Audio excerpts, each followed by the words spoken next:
برطانیہ کے اندر کھانا پینا ختم ہو جائے گا. اس دعوے کو 100 سال گزر گئے، لیکن آج کی حالت یہ ثابت کرتی ہے کہ وہ اپنے دعوے میں جھوٹا تھا. آج لوگوں کے پاس زیادہ ہے، کھانے کے لیے، پینے کے لیے، پہننے کے لیے. کہاں سے ہے یہ سب کچھ؟ اللہ نے دیا. اللہ باطن چیزوں کو جانتا ہے. اللہ کو علم ہے کہ میں جس کو دنیا میں بھیج رہا ہوں اس کی خوراک کا بندوبست مجھے کرنا ہے، اور کہاں سے کرنا ہے سارا اللہ کے علم. اس لیے انسان کو اس کے بارے میں فکر نہیں کرنی چاہیے. انسان کو فکر کس کے بارے میں کرنی چاہیے؟ عبادت کے بارے میں. مقصد اور منزل یہ ہو، یہ اللہ کی زمین، اللہ نے، رسول اللہ صلی اللہ علیہ وسلم نے یہ ساری زمین مسجد بنائی. اس زمین کا نظام آپ کے ہاتھ میں. اللہ رب العزت نے آپ کو یہ نظام دیا تاکہ لوگوں تک پہنچائیں، عبادت کریں، تبلیغ اور ارشاد کریں. لیکن آج مسلمان اس لیے برباد ہو گیا، ذلت کی زندگی آج اس لیے گزار رہا ہے کیونکہ اس نے اپنے اصل مقصد کو بھلا دیا. اللہ اکبر کبیرہ. بہرحال بات دوسری طرف نکل گئی.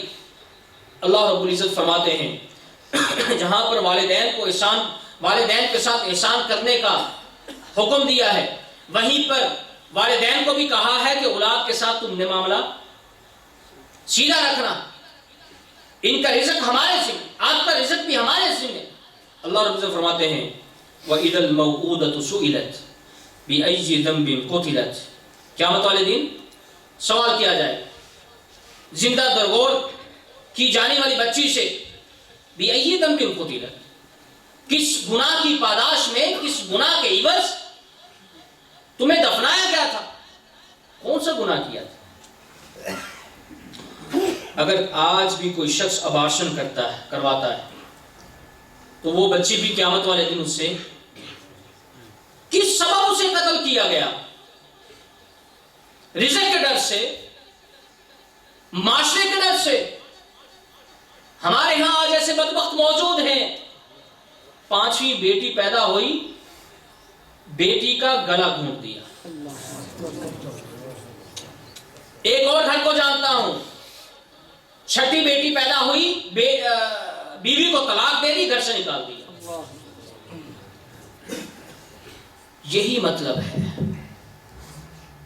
اور یاد رکھیں، میں اس شرک کو بھی، اس مسئلے کو بھی شرک کے ساتھ جوڑتا ہوں. سیدھی سی بات ہے، کیونکہ جب انسان کا، ایک مسلمان کا عقیدہ اللہ پہ کمزور ہو جائے، هو الرزاق ذو القوة المتین، جب ہمارا عقیدہ اللہ پہ کمزور ہو جائے کہ اللہ رزق ہمیں نہیں دے سکتا ہے، تو یہ شرک کے زمرے میں آ جاتا ہے. اللہ کی طاقت، اللہ کی قوت، اس پہ جب ہمارا ایمان کمزور ہو جاتا ہے، پھر انسان دوسرے کے ہاتھوں پہ رزق تلاش کرتا ہے کہ نہیں کرتا؟ کیوں؟ جو اللہ سے دور ہوتا ہے اللہ اس کو اپنے شریکوں کے قریب کر دیتا ہے. اللہ اکبر کبیرہ. سورۃ نحل میں اللہ رب العزت فرماتے ہیں واللہ جعل لکم من انفسکم ازواجا، ہم نے تمہاری بیویاں تمہارے اندر سے پیدا کی، یعنی انسان کے اندر سے پیدا کی. وجعل لکم من ازواجکم بنین وحفدۃ، اور ہم نے پھر ان بیویوں سے تمہارے بچوں کو، تمہارے پوتے پوتیوں نواسیوں کو پیدا کیا. اور فرمایا رزقکم من الطیبات، پھر ہم نے پاکیزہ چیزوں میں سے تم کو رزق دیا. رزق کون دیتا ہے؟ اللہ دیتا ہے. اللہ فرماتے ہیں افبالباطل یؤمنون، وہی بات جو میں نے پہلے کر دی، افبالباطل یؤمنون وبنعمت اللہ هم یکفرون، کہ جو لوگ ہماری اس نعمت کو سمجھتے نہیں، اس کی یہ ناشکری کرتے ہیں. یعنی اللہ رزاق ہے، اللہ رزق دینے والا ہے. وما من دابۃ فی الارض الا علی اللہ رزقها. اس کائنات میں، اس دنیا میں چلنے والا کوئی چوپایا، اس کا رزق اللہ کے ذمہ ہے، اللہ اس کو رزق دیتے ہیں۔ بلکہ ایک اور جگہ پہ اللہ رب العزت فرماتے ہیں وَكَأَيٍّ مِّن دَابَّةٍ لَا تَحْمِلُ رِزْقَهَا، بہت سارے ایسے چوپائے ہیں، ایسی جاندار چیزیں ہیں جو اپنا رزق اٹھا کے نہیں چلتے۔ اللہ یرزقها وإیاکم، اللہ ان کو بھی رزق دیتا ہے اور تمہیں بھی رزق دیتا ہے۔ وَهُوَ السَّمِيعُ الْعَلِيمُ، اور اللہ تعالیٰ سننے والا اور جاننے والا ہے۔ اور اسی طرح اس آیت کے اندر چوتھی نصیحت اللہ رب العزت فحاشی کے بارے میں کرتے ہیں کہ فحاشی کے قریب مت جانا۔ وقت کم ہے، نصیحتیں 2 رہ گئی، میں کوشش کرتا ہوں کہ اختصار کے ساتھ آپ حضرات کے سامنے رکھیں۔ اللہ فرماتے ہیں وَلَا تَقْرَبُوا الْفَوَاحِشَ مَا ظَهَرَ مِنْهَا وَمَا بَطَنَ،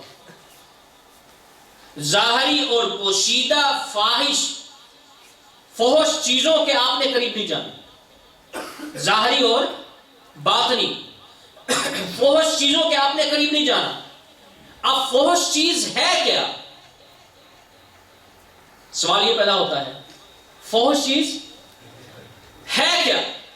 فحش، ہر وہ چیز فحش ہوتی ہے جو انسان کو اللہ سے دور کر کے شیطان کے قریب لے جاتی ہے۔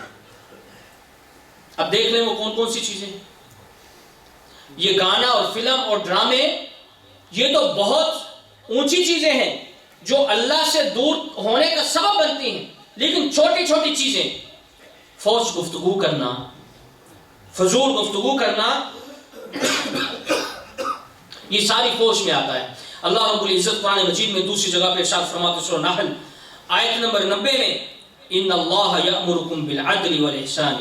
یہ 2 آیتیں میں آپ حضرات کے سامنے رکھتا ہوں، ان کو ذرا غور سے سننا کہ اللہ تمہیں کس چیز کا حکم دیتا ہے اور شیطان تمہیں کس چیز کا حکم دیتا ہے۔ فیصلہ آپ کے ہاتھ، گیند آپ کے کورٹ میں ہے۔ اللہ فرماتے ہیں ان اللہ یأمرکم بالعدل، اللہ تمہیں عدل، انصاف کرنے کا حکم دیتا ہے، والاحسان، اور احسان کرنے کا حکم دیتا ہے، وایتاء ذی القربى، اور قریبیوں کو کے ساتھ اچھا رہن سہن، ان کا خیال کرنے کا حکم دیتا ہے، وینہی عن الفحشاء والمنکر، تمہیں فحش چیزوں سے اور منکر چیزوں سے روکتا ہے۔ اللہ نے دونوں کا علیحدہ ذکر کیا، فحش اور منکر۔ یاد رکھیں سب سے پہلے انسان منکرات میں پڑتا ہے۔ منکر کیا چیز ہے؟ جس چیز سے اللہ اور اس کے رسول روکیں اور اس کو کوئی شخص کرے، یہ منکرات میں شامل ہے۔ جھوٹ بولنا منکر، دھوکہ دینا منکر، کسی سے زیادتی کرنا منکر، کسی کو دھوکے سے مال بیچنا یہ بھی منکر، اپنی ڈیوٹی کے اندر خیانت کرنا منکر، حسد اور کینہ بغض رکھنا یہ بھی منکر، چغلی غیبت کرنا، لڑانا آپس میں، قطع تعلقی کرنا یہ بھی منکر۔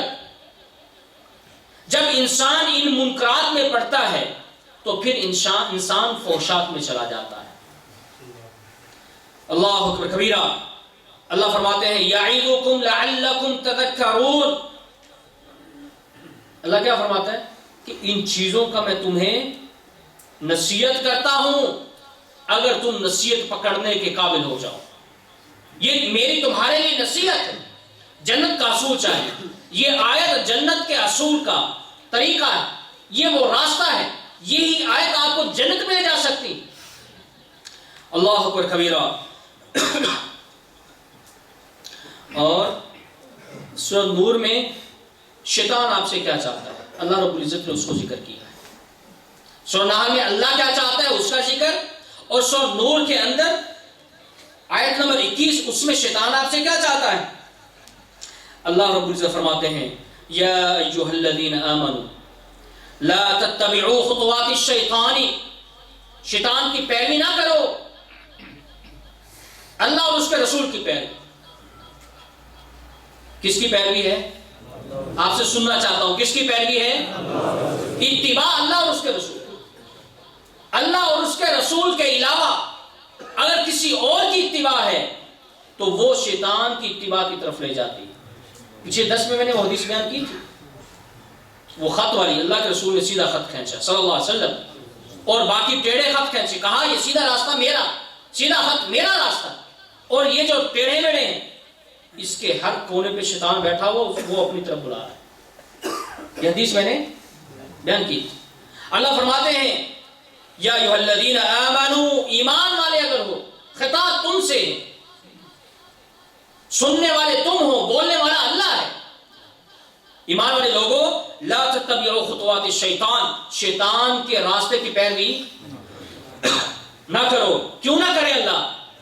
اللہ فرماتے ہیں وَمَن يَتَّبِعْ خُطُوَاتِ الشَّيْطَانِ، جو اس شیطان مردود کی پیروی کرتا ہے، فَإِنَّهُ، پس بے شک شیطان اس کو، يَأْمُرُ بِالْفَحْشَاءِ وَالْمُنکَرِ، فحش اور منکر کام کرنے کا حکم دیتا ہے۔ کون؟ شیطان۔ اور اللہ کیا حکم دیتا ہے؟ عدل کا، احسان کا، یتیموں کا خیال رکھنا، اور اپنے رشتہ داروں کے ساتھ جڑ کے رہنا، اور فحش چیزوں سے بچ کے رہنا، اور منکر چیزوں سے دور بھاگنا، اور سرکشی سے دور بھاگنا، یہ اللہ حکم دیتا ہے۔ شیطان تو تم کو پھنساتا ہے کیونکہ اس نے اللہ سے وعدہ کیا ہوا۔ اگر کسی کی وجہ سے آپ کو کوئی دکھ پہنچے تو آپ اس کے ساتھ اپنا بدلہ لینے کے لیے ہر وقت ہماتن گوش رہتے ہیں۔ آپ کی وجہ سے شیطان کو جنت سے نکالا، پھر اس نے کیا ٹھانی کہ میں بھی اس کو جنت سے نکال کے دکھاؤں گا اور تیرے بندوں کو گمراہ کر کے دکھاؤں گا، وہ آج یہ کام کر رہا ہے۔ ایک اور جگہ پہ اللہ رب العزت فرماتے ہیں سورہ بقرہ میں انما یأمرکم بالسوء والفحشاء، شیطان تمہیں برائی کا اور فحش کاموں کا حکم دیتا ہے۔ اور اسی طرح الشیطان یعدکم الفقر وَيَأْمُرُكُمْ بِالْفَحْشَاءِ، شیطان تمہیں غریب ہونے کا جھانسا دیتا ہے، غریب ہو جاؤ، صدقہ خیرات نہ کرو، غریب ہو جاؤ گے، خاندانی منصوبہ بندی کر لو، غریب ہو جاؤ گے، حج اور عمرے پہ نہ جاؤ، غریب ہو جاؤ گے، غریبوں کا خیال مت رکھو۔ شیطان تمہیں بھٹکاتا ہے، اللہ تو احسان کا حکم دیتا ہے، اللہ تو کہتے ہیں یتیموں کا خیال رکھو۔ یہ جو دولت اللہ نے دی ہے یہ اللہ رب العزت کی ہے، ہو سکتا ہے اللہ نے تمہیں ان غریبوں کے لیے دی ہو، ان یتیموں اور مساکین کے لیے دی ہو۔ ایک فقیر نے کیا خوب کہا، کسی گاڑی والے سے مانگا اس نے، تو اس نے کہا چل چل پیچھے ہٹ، تجھے کچھ نہیں ملے گا۔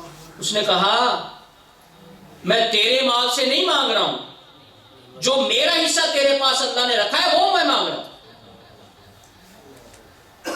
اس لیے اللہ رب العزت غریبوں کی وجہ سے بھی دیتا ہے۔ اور آخری بات، یہ بات بہت اہم ہے لیکن اس کو اختصار کرنا پڑے گا چونکہ وقت ختم ہو گیا ہے۔ 5ویں نصیحت سورۃ الانعام آیت نمبر 151، گھر جا کے ترجمے کا قرآن اٹھا کے اس کو ایک مرتبہ پھر پڑھ لیں، یہ نصیحتیں آپ کو یاد آ جائیں۔ اللہ فرماتے ہیں وَلَا تَقْتُلُوا النَّفْسَ الَّتِي حَرَّمَ اللَّهُ إِلَّا بِالْحَقِّ، بغیر حق کے کسی بھی نفس کو قتل نہیں کیا جا سکتا۔ آج ہمارے ہاں قتل اور فساد بہت عام ہے، چھوٹی سی بات پہ قتل کر دیا جاتا ہے، اور یہی جنت میں جانے کا سب سے بڑی رکاوٹ ہے۔ اللہ نے فرمایا کسی جان کو بغیر حق کے قتل نہیں کرنا۔ اب حق کیا ہے؟ حق یعنی کہ وہ کون سی وجوہات ہیں جن کی بنا پہ کسی شخص کو قتل کیا جا سکتا ہے۔ وقت کی کمی کی وجہ سے اختصار کے ساتھ میں آپ حضرات کے سامنے اس کو بیان کرتا ہوں۔ سب سے پہلا وہ شخص جو شادی شدہ بدکار، شادی شدہ شخص اگر بدکاری کرتا ہے اس کو قتل کر دیا جائے گا، مسند احمد کی روایت ہے۔ اور قاتل جس نے کسی شخص کو قتل کیا، القصاص بالقتل، سورہ بقرہ میں اللہ فرماتے ہیں کہ قاتل کو بھی قتل کر دیا جائے گا۔ اور صحیح بخاری میں مرتد کے بارے میں آتا ہے کہ جب کوئی شخص اسلام قبول کر لے، لا اکراہ فی الدین، دین کے اندر سختی نہیں ہے، لیکن جب کوئی شخص داخل ہو جائے گا پھر اس پہ وہ سارے قوانین لاگو ہوں گے. اگر وہ اسلام چھوڑتا ہے، مرتد ہوتا ہے، تو اس کو بھی قتل کر دیا جائے گا. اور اسی طرح صحیح مسلم میں حدیث آتی ہے کہ اصلی خلیفہ کی کوئی بیعت توڑ کے اپنی بیعت کروانا چاہے، ایسے شخص کو بھی قتل کر دیا جائے گا. سورہ حجرات آیت نمبر 9 میں اللہ رب العزت نے باغی گروہ کو قتل کرنے کا بھی حکم دیا. ان دو جماعتیں آپس میں لڑ پڑی، ان کی صلح کرواؤ. ایک جماعت مان گئی، دوسری نہیں مانتی، وہ لڑائی جھگڑے کے لیے، قتل و غارت کے لیے تیار بیٹھی. فرمایا آپ اس کے ساتھ جنگ کرو. ایسے لوگوں کو بھی قتل کر دیا جائے گا. اور ایسے لوگوں کو بھی قتل کر دیا جائے گا جو مسلمانوں کے اندر دہشت گردی پھیلاتے ہیں، خوف و ہراس پھیلاتے ہیں، فتنہ و فساد پھیلاتے ہیں. آیت سورۃ المائدہ آیت نمبر 33 میں اللہ رب العزت نے ایسے لوگوں کا قلع کما کرنے کا حکم دیا. اور اسی طرح شاتم رسول ہے، رسول اللہ صلی اللہ علیہ وسلم کو گالی دینے والا. ابو داؤد میں اس کی دلیل موجود ہے. جادوگر کو بھی قتل کر دیا جائے گا. یہ مسند احمد کے اندر روایت ہے، بہقی میں بھی.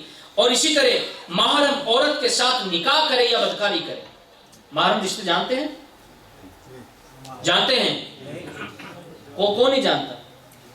آپ نہیں جانتے؟ ماں، یہ محرم رشتہ. بیٹی، بہن، بھتیجی، بھانجی، یہ سارے محرم رشتے ہیں. نواسی اور اسی طرح جو ہے وہ پوتی، یہ سارے محرم رشتے ہیں. ان کے ساتھ اگر کوئی شخص بدفعلی کرتا ہے یا ان کے ساتھ بدکاری کرتا ہے تو اس کو بھی قتل کر دیا جائے گا. ابو داؤد، نسائی، ترمذی میں یہ روایت موجود ہے. وقت نہیں بنا اس کو میں پیش کرتا. اسی طرح اغلام بازی کرنے والے کو بھی قتل کر دیا جائے گا. جو قوم لوط کام کرتی تھی، اگر کوئی شخص وہ کام کرتا ہے تو اس کو بھی قتل کر دیا جائے گا.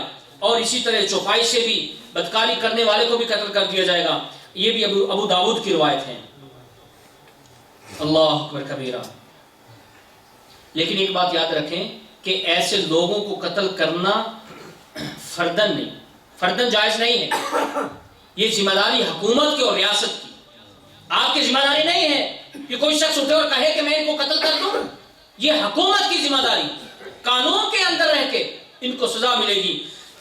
اور اسی طرح اللہ اکبر کبیرہ، اللہ رب العزت نے قرآن مجید میں ارشاد فرمایا وَمَن يَقْتُلْ مُؤْمِنًا مُتَعَمِّدًا، کسی شخص نے اگر کسی مومن کو جان بوجھ کر، اس کا کوئی قصور نہیں تھا، قتل کیا.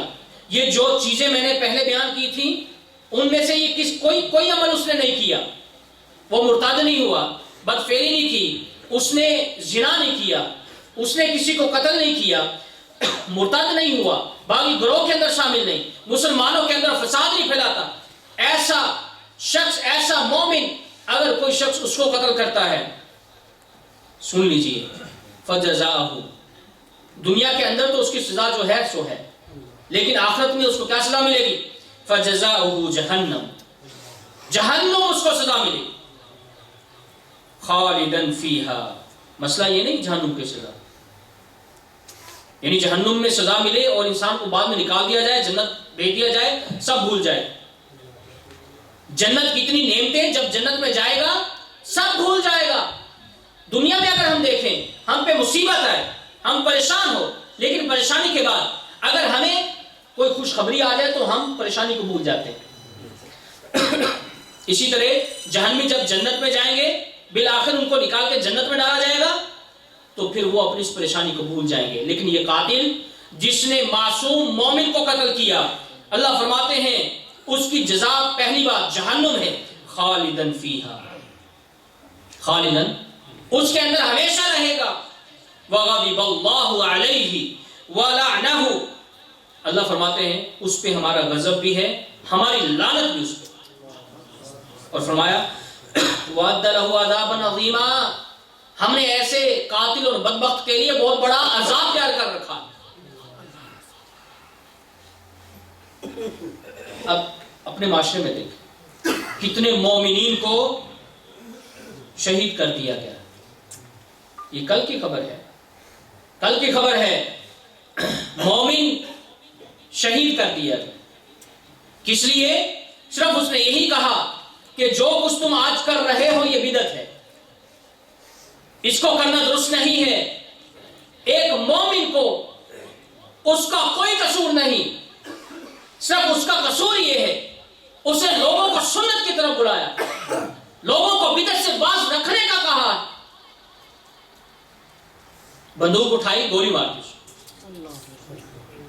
یہ مت سمجھو کہ ایسا قاتل وہ جنت میں جائے گا، نہیں، وہ جنت میں نہیں جائے گا، جہنم میں جائے گا اور اس میں ہمیشہ ہمیشہ رہے گا۔ میں اللہ رب العزت سے دعا کرتا ہوں کہ اللہ رب العزت ہمیں ایمان والی زندگی عطا فرمائے، اور جو کچھ سنا ہے سنایا ہے اس پر مجھ سمیت آپ کو عمل کرنے کی توفیق عطا فرمائے۔ باخر دعوانا الحمدللہ۔